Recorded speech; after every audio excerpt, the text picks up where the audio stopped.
எதிலும் உன்னை காணலாம். பசி என்று தன் முன் வந்து கையேந்தி கேட்கும் போது தன் உணவை தந்தால் கூட உன்னை காணலாம். உன்னை காண பல கோடி இங்கு வாரி இறைக்கிறார்கள்.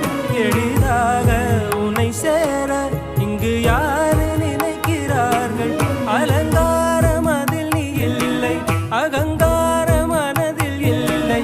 துளி கள்ளம் கபடம் கலந்திடாத அன்பில் இருக்கிறாய். உணர்ந்தேன் உனையே